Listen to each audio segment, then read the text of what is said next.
दोस्तों नमस्कार। यह चुनाव जनता का है।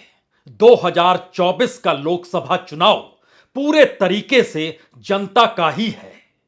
और जनता के चुनाव का मतलब यह होता है कि इस देश के भीतर मीडिया का चाहे जितना भी शोर हो, प्रधानमंत्री चाहे रैली दर रैली करते चले जा रहे हों, विपक्ष की एकजुटता इस देश के भीतर लोकतंत्र और संविधान को लेकर सवाल खड़े करते हुए सत्ता को कटघरे में चाहे खड़ा कर रही हो। लेकिन इस देश के भीतर जनता को जब इस बात का एहसास हो जाता है, जिन बातों को रखा जा रहा है वो बातें उनके अपने जीवन से जुड़ी हुई है ही नहीं, तो फिर इस देश में कौन सी राजनीति और किसकी जीत और किस परिवर्तन का जिक्र किया जाए। लेकिन यह एक ऐसा चुनाव पहले चरण में ही तब्दील हो गया जिसने इस देश के भीतर में इससे पहले के तमाम चुनावों के बिल्कुल उलट एक ऐसी परिस्थिति पैदा कर दी जिसमें भारत की राजनीति, जो बीते दो चुनाव में बहुमत के साथ सत्ता पाने की दिशा में बढ़ रही थी और इस बार 400 पार का नारा लगाते हुए भारत को 2047 में विकसित राष्ट्र का सपना दिखा रही थी, उसी रथ के पहिए को एक झटके में जनता ने अपने घरों से ना निकलकर क्या यह बतला दिया कि हमें आपकी बातों पे भरोसा बिल्कुल नहीं है, या इस दौर में राजनीति जिस दिशा में बढ़ चुकी है ऐसी स्थिति को हम किसी भी हालत में स्वीकार करेंगे नहीं। क्योंकि यह पहली बार हुआ है 2% से लेकर 10% तक, जी 2% से लेकर 10% तक वोटिंग एक झटके में कम हो जाए। ऐसी परिस्थिति इस देश के भीतर कम से कम 21वीं सदी में अगर आप देखेंगे तो 2004 का एक ऐसा चुनाव था जिसमें उस दौर में अटल बिहारी वाजपेयी जिक्र कर रहे थे शाइनिंग इंडिया का। भारत चमकेगा किस रूप में और चमकता दमकता भारत दुनिया के सामने किस रूप में होगा। लेकिन एक झटके में पहली बार 2% वोट कम हो गए। 1999 में 60% वोट पड़े थे, 2004 में वह लोकसभा चुनाव में घटकर 58% आ गए और एक झटके में इस देश के तमाम राजनीतिक दलों की जो सीटें थी वो कमोवेश एक बराबर रेंगने लगी और गठबंधन की सरकार इस देश में आकर खड़ी हो गई। और उसके बाद ध्यान दीजिएगा तो 2014 ने एक ऐसी छलांग लगाई जिसमें तकरीबन 8.5% वोट एक झटके में बढ़ गए। और अगर इन तमाम दस्तावेजों को आज आप परखना शुरू करेंगे और आज के दिन जो वोटिंग हुई है उसको एक साथ रखेंगे तो हो सकता है आपके जहन में आज यह सवाल खड़ा हो जाए, तो क्या वाकई राजनीतिक दलों का शोर इस देश की जनता को अब अच्छा नहीं लग रहा है? क्योंकि राज्य दर राज्य की स्थिति को अगर देखें तो उत्तर प्रदेश में इससे पहले के चुनाव में इन्हीं सीटों पर, जिन सीटों पर आज वोटिंग हुई है, 66.61% वोटिंग हुई थी, लेकिन आज वो घटकर 57.54% पर आ गई, यानी तकरीबन 9% वोट कम हो गए। बिहार में 53.6% वोट 2019 में पड़े थे। इन्हीं सीटों पर जो आज 4 सीटों पर वोटिंग बिहार में हुई है वो घटकर 46.32% हो गए, यानी 7% वोट कम हो गए। राजस्थान में 64% वोट 2019 में पड़े थे, वो घटकर 50% पर आ गए, यानी तकरीबन 14% वोट कम हो गए हैं। मध्य प्रदेश के भीतर 75% वोट 2019 में पड़े थे, वह 63% पर आ गए, यानी एक झटके में 12% वोट कम हो गए। महाराष्ट्र के भीतर 64% वोट उन्हीं सीटों पर जो विदर्भ की सीट है, जिसमें नागपुर भी है, रामटेक भी है, गढ़चिरौली भी है, चंद्रपुर भी है, भंडारा भी है, ये तमाम जगहों पर जो वोटिंग थी तब 64% था, आज वो घटकर 54% हो गया, यानी 10% कम हो गया। यह कल्पना के परे है कि भारत की राजनीति में जो राजनीतिक उफान लोकसभा चुनाव को लेकर शोर में डूबा हुआ था, जनता के भीतर इस बात का असर हुआ ही नहीं। और यह उदासीनता 2-3 बातों का जिक्र बार बार करती है। पहला मैसेज तो यही है कि इस बदलाव से हमें कोई परिवर्तन हमारे जीवन में आ नहीं रहा है। दूसरी परिस्थिति बताती है कि जो मौजूदा सरकार है उसके प्रति हमारी कोई अच्छी रुचि है ही नहीं, तो फिर घर से बाहर क्यों निकलें। और तीसरी परिस्थिति है जो पॉकेट्स आप चुनेंगे, जैसे अल्पसंख्यक यानी मुस्लिमों के दरवाजे से निकलने वाले लोगों की तादाद में उन पॉकेट्स में अंतर नहीं आया। दलितों की बड़ी तादाद घरों से निकलकर आई, लेकिन खास तौर से जो मिडिल क्लास है, जो शहरी इलाका है, जो अपर कास्ट है, जो खास तौर से ओबीसी का भी एक चंक इस दौर में जो राजनीतिक मुद्दे की शक्ल में था, वह भी एक झटके में अलग अलग सीटों पर अलग अलग पॉकेट्स में लगभग 5% तक उसमें कमी दिखाई देने लगी। तो क्या राजनीतिक तौर पर यह 2004 की दिशा में बढ़ती हुई परिस्थिति है? क्योंकि 2004 में 58% वोट पड़े थे, उससे पहले के चुनाव में 60% पहली बार नीचे आए थे। 2009 में 58% रहा, कम नहीं हुआ अगर बढ़ा नहीं तो, लेकिन 2014 के चुनाव में वह 66% चला गया, 2019 में वो 67% चला गया। और पहले चरण की रफ्तार बतला रही है कि अगर 2019 में 67% वोटिंग हुई थी, अगर इसी हिसाब से अगले 6 चरणों में वोटिंग होगी तो यह वोटिंग एक तरीके से लगभग 58-59% या मैक्सिमम 60% पे आके रुक जाएगी। यानी 6 से 7% वोट एक झटके में जो कम होंगे, उसमें 400 पार का नारा कहां पर गायब हो गया, यह शायद आप सोचते रह जाएंगे। वोटिंग परसेंटेज कहीं बढ़ा तो वो वेस्ट बंगाल में जिन 3 सीटों पर वोटिंग हुई, उन तीनों सीटों पर बीजेपी की मौजूदगी है। वहां पर 2019 में 66% वोटिंग थी, इस बार वो 77% है। सिर्फ पश्चिम बंगाल ही आपके जहन में आएगा जहां पर वोटिंग बढ़ी है। वो नॉर्थ ईस्ट के भी राज्यों को चलते चले जाइए, अरुणाचल प्रदेश में तब 82% था, इस बार 63% है। असम में तब 81% था, आज 70% है। मणिपुर जो हिंसा से प्रभावित इलाका रहा और आज भी वहां पर गोलियां चली, वो मणिपुर 82% वोट के साथ 2019 में खड़ा था, आज वो 67% पे खड़ा है। तमिलनाडु तक में 72% की वोटिंग थी जो घटकर 62% पे आ गई। उत्तर प्रदेश 59% पे था जो घटकर 57% पे आ गया। छत्तीसगढ़ 71% पे था जो घटकर 63% पर आ गया। उत्तराखंड जो 61% पे था वो घटकर 53% पे आ गया। ये मैसेज राजनीतिक तौर पर इस देश के लिए जनता के साथ सरोकार कैसे खत्म हो चले हैं उसे खुले तौर पर बता रहा है। तो क्या एक बड़ा राजनीतिक परिवर्तन इस देश के भीतर में 2024 के लोकसभा चुनाव के परिणामों के साथ आपके सामने आने वाला है? और जनता यही चाहती है।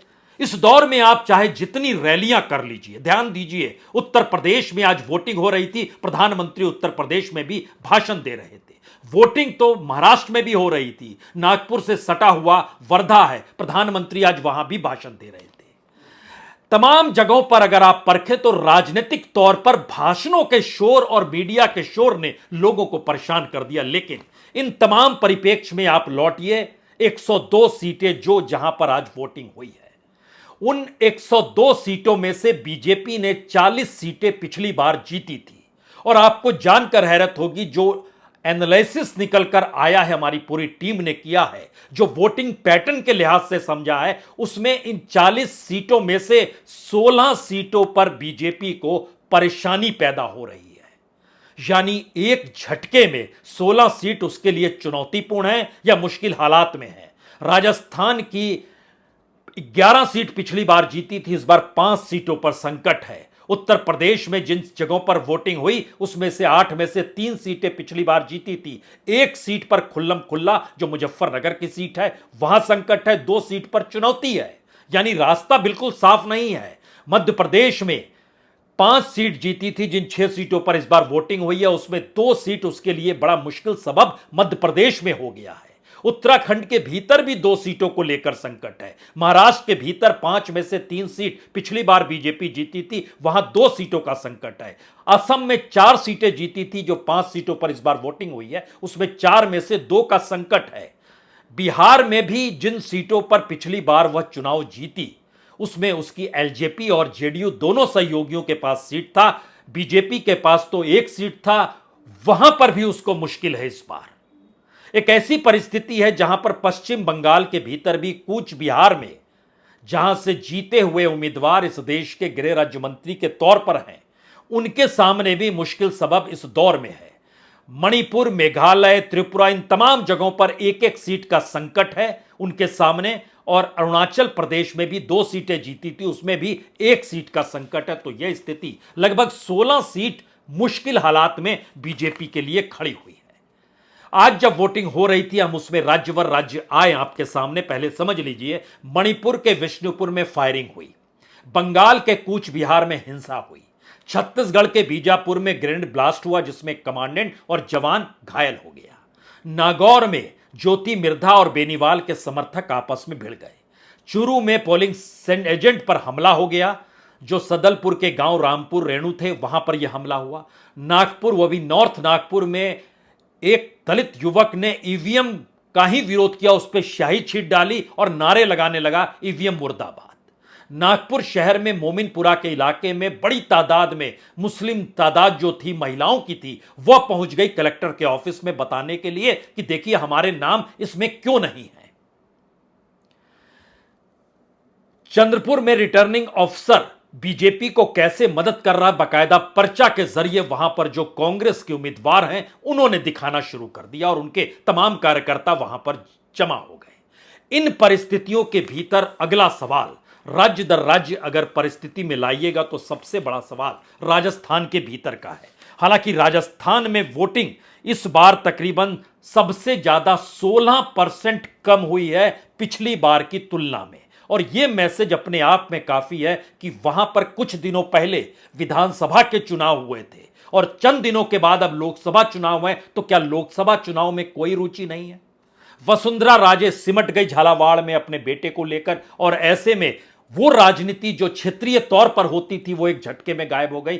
इसीलिए जो सीट निकल कर आ रही है उसमें दौसा, करौली, भरतपुर, चूरू, झुंझुनू, इन तमाम जगहों पर बीजेपी ने अपने कैंडिडेटों को बदल दिया, और इन तमाम कैंडिडेट जो बदल गए, इन तमाम सीटों पर उनके सामने मुश्किल है। दौसा में कन्हैया लाल मीणा हो, करौली में इंदू देवी जाटव हो, भरतपुर में राम स्वरूप कोली हो, चूरू में देवेंद्र झांझरिया हो, झुंझुनू में शुभकरण चौधरी हो, अलवर में भूपेंद्र यादव हो, और जयपुर ग्रामीण में राजेंद्र सिंह हो। सबके सामने संकट है, ये थोड़ा समझना होगा। जयपुर ग्रामीण में याद कीजिए उस समय राज्यवर्धन राठौड़ चुनाव लड़े थे, इस बार वो विधानसभा में चले गए। तो यह जो घालमेल की स्थिति थी, 6 सांसदों को विधानसभा में उतारा गया था राजस्थान में, 3 जीत गए, 3 हार गए थे। तो एक सत्ता के विरोध के स्वर संयोग से विधानसभा में जिन लोगों ने जी लिया, अब उनके सामने सवाल था कि अब राजस्थान के भीतर किस तरीके से वोटिंग की जाए, और इसीलिए 15-16% वोट एक झटके में गिर गया। सवाल यह है कि जिन 40 सीटों पर बीजेपी जीती उसमें मुश्किल हालात कहां पर किस रूप में? मुजफ्फरनगर, कैराना और पीलीभीत, इन 3 सीटों को बीजेपी ने जीता था, और संयोग ऐसा है कि इन तीनों सीटों को लेकर बीजेपी के सामने मुश्किल हालात है। पीलीभीत में वरुण गांधी का टिकट कटा, जितिन प्रसाद आ गए, लेकिन उनके अनुकूल वोटरों का ही मन नहीं है, तो वोटिंग परसेंटेज झटके में गिर गया। मुजफ्फरनगर में संजीव बालियान को बार बार कैमरे के सामने, जो मीडिया हाउस आता था उसके सामने माइक पे खड़े होकर कहते थे निकलिए तो बाहर, वोट कीजिए जरूर, क्योंकि वो समझ रहे थे कि उन इलाकों में जो खास तौर से मुस्लिम और दलित हैं वो बड़ी तादाद में वोटिंग डाल रहे हैं, और बाकी जगहों पर अगर उदासीनता है तो फिर राजनीतिक तौर पर यह एक पॉलिटिकल नहीं बल्कि सोशली हार है। सामाजिक तौर पर समुदाय जब आपको नेग्लेक्ट करने लगे तो वो उसकी हार है। और बड़ी वजह तो यह भी है कि संजीव बालियान ने पिछले चुनाव में जिस शख्स को हराया था उस शख्स की पहचान राष्ट्रीय तौर पर है, अजीत सिंह, चौधरी चरण सिंह के बेटे चौधरी चरण सिंह, जिनको इस दौर में सम्मान दिया गया, भारत सम्मान, भारत रत्न से सम्मानित किया गया, उनके बेटे को हराया था। और अजीत सिंह के बेटे इस दौर में संजीव बालियान के साथ घूम घूम कर चुनाव प्रचार कर रहे थे, लेकिन फिर भी वोटिंग बढ़ा नहीं पाए, अपने अनुकूल चीजें कर नहीं पाए।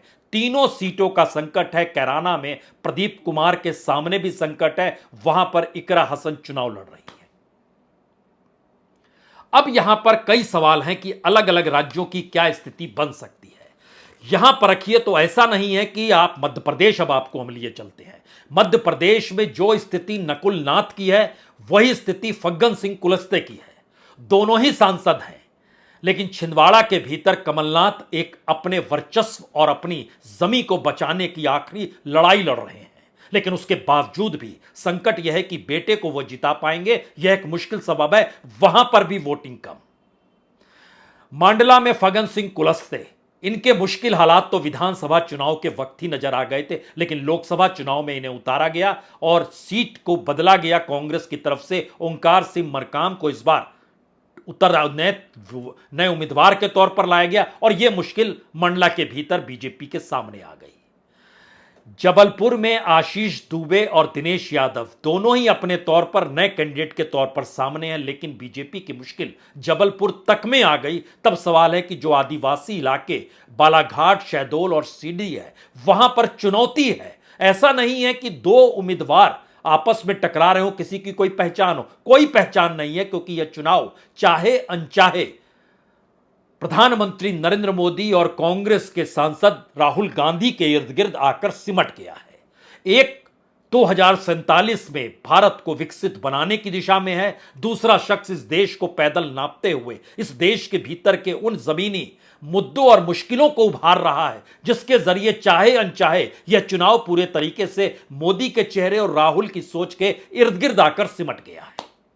यानी कोई मायने नहीं रखते हैं कि सीधी में राजेश मिश्रा हैं और उनके सामने कांग्रेस के कमिश्नर पटेल हैं। शहडोल में हिमाद्री सिंह, यह पिछली बार भी थी, इनको नहीं बदला गया, लेकिन कांग्रेस ने फुंदेलाल सिंह मार्को को उतार दिया।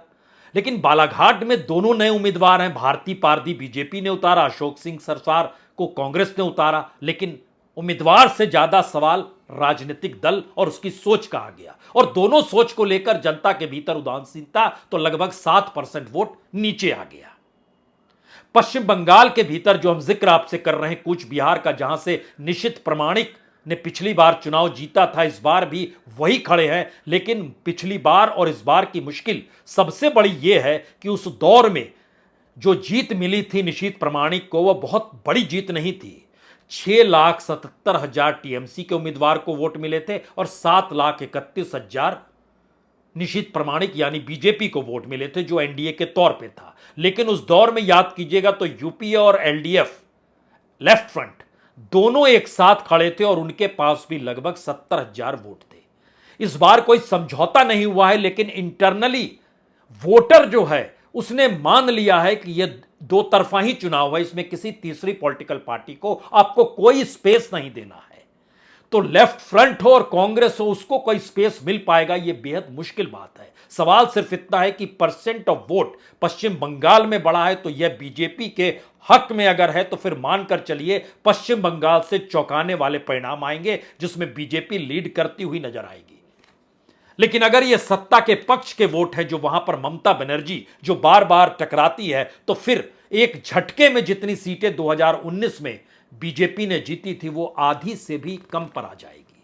यह स्थिति पश्चिम बंगाल के भीतर की है और खास तौर से जलपाईगुड़ी में, जहां पर डॉक्टर जयंत राय, उनके सामने निर्मल चंद्र राय हैं, लेकिन उनके खिलाफ देवराज वर्मन, यानी त्रिकोणीय मुकाबले की स्थिति बनाई गई है। लेफ्ट ने यहां पर देवराज वर्मन को खड़ा किया है। कूच बिहार में कांग्रेस का कैंडिडेट है तीसरे उम्मीदवार के तौर पर। अलीपुर द्वार में आरएसपी का कैंडिडेट है तीसरे कैंडिडेट के तौर पर। जलपाईगुड़ी में सीपीएम का कैंडिडेट है तीसरे पार्टी के तौर पर। लेकिन थर्ड पार्टी को लेकर कोई मैटर नहीं और परसेंटेज ऑफ वोट बढ़ने का मैसेज बहुत साफ है, जिताया जाए या हराया जाए। और संयोग ऐसा है कि दोनों सत्ता में है, एक केंद्र की सत्ता में, एक राज्य की सत्ता में। तो राजनीतिक तौर पर पश्चिम बंगाल आपको चौंकाएगा। लेकिन जैसे ही आप बिहार में घुसेंगे, वैसे ही आपके सामने सवाल होगा। एक सिर्फ गया की सीट को अगर छोड़ दीजिए, जीतन राम मांझी जो हम पार्टी के हैं, इस दौर में एनडीए के साथ हैं, यानी बीजेपी के साथ हैं, उनका पलड़ा मजबूत है, उनके खिलाफ कुमार सर्वजीत कमजोर है। लेकिन इसके अलावे नवादा में विवेक ठाकुर और श्रवण कुमार का मुकाबला। विवेक ठाकुर पिछली बार यहां से चंदन सिंह जीते थे, यह पासवान की पार्टी एलजेपी के हुआ करते थे। इस बार इस सीट पर बीजेपी ने अपने उम्मीदवार को खड़ा किया। और दूसरी तरफ विभा देवी जो पिछली बार आरजेडी की थी, उन्होंने बदलकर श्रवण कुमार को लिया है। यह नवादा की सीट बीजेपी के लिए फंस गई है, मुश्किल है उसके लिए। जमुई की सीट अपने बहनोई को दे दिया चिराग पासवान ने अरुण भारती को। लेकिन ऐसा नहीं है कि परिवार में दे दीजिए और एक तरफ परिवारवाद का नारा प्रधानमंत्री लगा रहे हो और यहां परिवारवाद हो तो चीजें अनुकूल हो जाएंगी। दूसरी तरफ लालू यादव भी परिवार का ही विस्तार कर रहे हैं, पासवान के जरिए भी परिवारवाद का ही विस्तार हो रहा है और प्रधानमंत्री परिवारवाद का जिक्र कर रहे हैं। तो जनता के जहन में कौन से सवाल होंगे? इन सवालों के अक्स तले वोटिंग परसेंटेज 8% कम हो गया। तो राजनीतिक तौर पर ऐसी स्थिति इस देश के भीतर कभी रही नहीं होगी जब आप देखेंगे कि फंस गया। तो ऐसे में औरंगाबाद फंस चुका है, नवादा मुश्किल में है, जमुई संकट में है, गया में जीत पक्की है। यह बिहार का आकलन निकल के आता है। जब आप उत्तर प्रदेश के भीतर आएंगे, उत्तर प्रदेश से पहले हमको लगता है महाराष्ट्र एक क्षण के लिए देख लेना चाहिए। महाराष्ट्र के भीतर में रामटेक में राजू पर्वे जो शिवसेना के हैं, श्याम कुमार बर्वे जो दूसरी तरफ कांग्रेस के हैं। यह एक ऐसा टक्कर का मुकाबला है जिसके जरिए कह सकते हैं कि यहां चुनौती एक दूसरे को बराबर की है। लेकिन वोट परसेंटेज कम गया, जो मैसेज बहुत साफ देता है। इससे पहले इस सीट पर, रामटेक की सीट पर कुरपुल तुमाने शिवसेना के थे, वही जीते थे और यह एक मुश्किल हालात है। और सबसे बड़ी बात है, इन पूरे क्षेत्र में जिस विदर्भ के भीतर है वहां पर एक मजबूत जाति के तौर पर कुनबी जाति, जो ओबीसी की जाति है, जो किसानी से जुड़ी हुई है, वो एक मजबूत ताकत के साथ उभरी है। दलितों की मौजूदगी है, मुस्लिमों की मौजूदगी है, लेकिन इन सब के बीच इसका असर रामटेक ही नहीं बल्कि भंडारा, गढ़चिरौली, चंद्रपुर और नागपुर तक में है। लगातार इस बात का जिक्र कर रहे थे नितिन गडकरी, हर इंटरव्यू में जिक्र आज कर रहे थे कि देखिए परसेंट ऑफ वोट बढ़ना चाहिए, लेकिन नागपुर में परसेंटेज वोट घट गया है। तो इसका एक मैसेज तो साफ है कि नितिन गडकरी की लोकप्रियता उन्हें जिता तो देगी, लेकिन मार्जिन पहली बार 1 लाख के नीचे आ जाएगा। लेकिन एक दूसरी परिस्थिति भी इस दौर में है। हालांकि नागपुर के भीतर बड़े सवाल थे मुस्लिम समुदाय के लोगों के कि हमारा नाम ही नहीं है, और जो उनके परिवार के लोग की मृत्यु हो चुकी है उनका नाम उन्हें नजर आ रहा था, कुछ कोविड में नहीं रहे, उनका नाम नजर आ रहा, शिकायत कर रहे थे और कलेक्टर के ऑफिस पहुंच गए। तो क्या ये मैंने चीजें की गई है? लेकिन चंद्रपुर एकमात्र सीट कांग्रेस के पास पिछली बार थी जिसमें सुरेश धानोरकर थे। इस बार उनकी पत्नी चुनाव लड़ रही थी, चूंकि वह नहीं रहे तो पत्नी प्रतिभा धानोरकर को टिकट दिया गया और सामने सुधीर मुनगंटीवार। लेकिन मुनगंटीवार के प्रभाव राजनीतिक तौर पर कोई इनकार नहीं कर सकता है, लेकिन वह विधानसभा तक था। मसला लोकसभा के क्षेत्र के दायरे में जो तमाम 5 और विधानसभा की सीटें आती है वहां पर बीजेपी की स्थिति नाजुक, और सवाल किसानों से जुड़े, कुनबी समाज से जुड़े, आदिवासी से जुड़े, इन सवालों का जवाब मिल नहीं पा रहा है। तो ये चुनौतीपूर्ण स्थिति कहीं ना कहीं महाराष्ट्र के भीतर है। उत्तर प्रदेश के भीतर की परिस्थिति को अगर आप परखेंगे तो संजीव बालियान के लिए मुश्किल है। मुजफ्फरनगर, बिजनौर में चंदन चौहान आरएलडी की टिकट पर लड़ रहे हैं, लेकिन हमने कहा ना सबसे बड़ी मुश्किल क्या हो गई।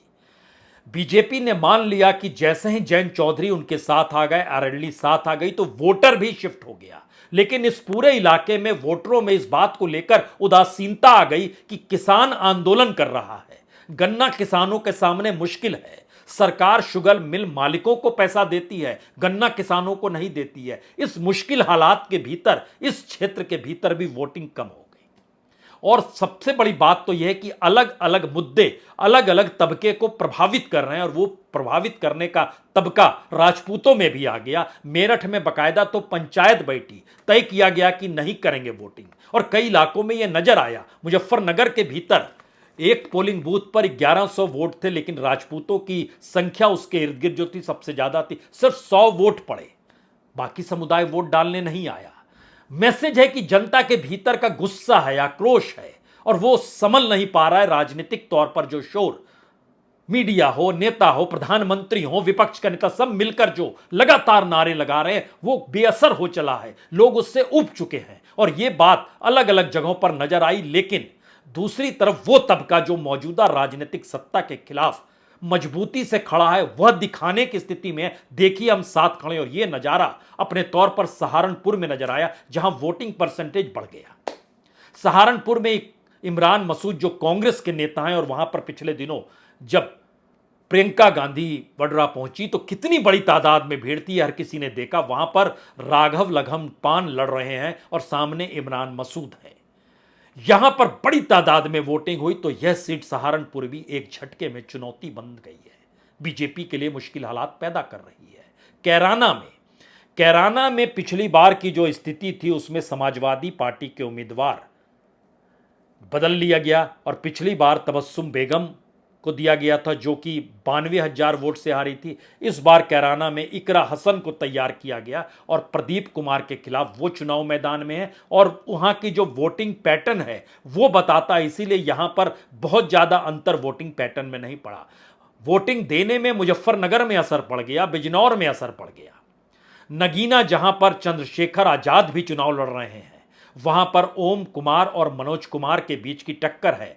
चंद्रशेखर किसके वोट काटेंगे यह सवाल आकर खड़ा हो गया, यानी वो चुनाव जीत पाएंगे अपने बूते, यह संभव नहीं लगा। लेकिन यहां पर मनोज कुमार जो समाजवादी पार्टी के हैं उनकी ताकत नजर आने लगी और खास तौर से सवाल था कि उनका एक बड़ा वोट बैंक चंद्रशेखर काटेंगे तो क्या ओम कुमार को इसका फायदा हो जाएगा। यह बात अलग अलग हलकों में, लेकिन फिर वही सवाल, लगभग 2 से 4% वोटिंग का कम होना यह मैसेज बहुत खराब है। मुरादाबाद में सर्वेश सिंह बीजेपी के और रुचि वीरा समाजवादी पार्टी के, रामपुर में घनश्याम लोधी और दूसरी तरफ मोहिबुल्ला जो समाजवादी पार्टी के, इन 2 सीटों को लेकर अक्सर आजम खान तय किया करते थे कौन चुनाव लड़ेगा और ध्यान दीजिए हुआ भी यही। हुआ इसलिए ये क्योंकि मुरादाबाद की सीट को याद कीजिए तो पिछली बार समाजवादी पार्टी के एसटी हसन ने जीती थी। इस बार उनको टिकट दिया गया और टिकट कट गया, उनके बदले रुचि वीरा आखिरी मोमेंट में आ गई। क्या जेल से आजम खान ने इशारा किया और यह सारी चीजें होने लगी। सवाल यह था कि इस उलझन का लाभ मिला या नहीं मिला। यह एक चुनौतीपूर्ण परिस्थिति थी क्योंकि अगर समाजवादी पार्टी अपने सांसद को पहले दे दे टिकट फिर काट दे टिकट, यह एक उलझन भरी बात थी। जो कितना अनुकूल बैठेगा यह कहना इस दौर में सिर्फ इस बात पर निर्भर है कि जो वोटिंग परसेंटेज था मुरादाबाद और रामपुर का, दोनों जगह वोटिंग परसेंटेज कम हो गया। तो क्या अपने लोकप्रिय नेता को दोनों खोज रहे थे और गायब थे वो, इसलिए घट गया, या फिर दिल्ली की सत्ता ने जो चकाचौंध दिखाई उसको लेकर परेशानी थी। ये सारे सवाल इस दौर में बड़े हो गए। और पीलीभीत जहां जितिन प्रसाद चुनाव लड़ रहे हैं, जहां पर वरुण गांधी ने पिछले चुनाव में समाजवादी पार्टी के हेमराज वर्मा को तकरीबन 2.5 लाख से ज्यादा वोटों से हराया था, वरुण गांधी का अपना वोटर बाहर नहीं निकला। अपना वोटर से मतलब वो बीजेपी का वोटर भी हो सकता है, लेकिन इस दौर में जिन सवालों को, वो किसानों का सवाल हो, युवाओं का सवाल हो, महंगाई का सवाल हो, बहुत ही खुले तौर पर वरुण गांधी लगातार रख रहे थे और जितिन प्रसाद को खड़ा कर दिया गया। लेकिन उनके लिए अनुकूल परिस्थिति यहां पर बिल्कुल नहीं है।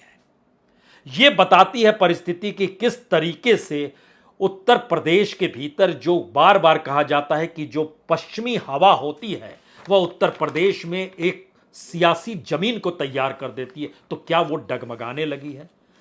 छत्तीसगढ़ के बस्तर में पिछली बार जो कांग्रेस के उम्मीदवार जीते थे, इस बार दीपक बैज उनको बदल दिया गया और कवासी लखमा को दिया गया।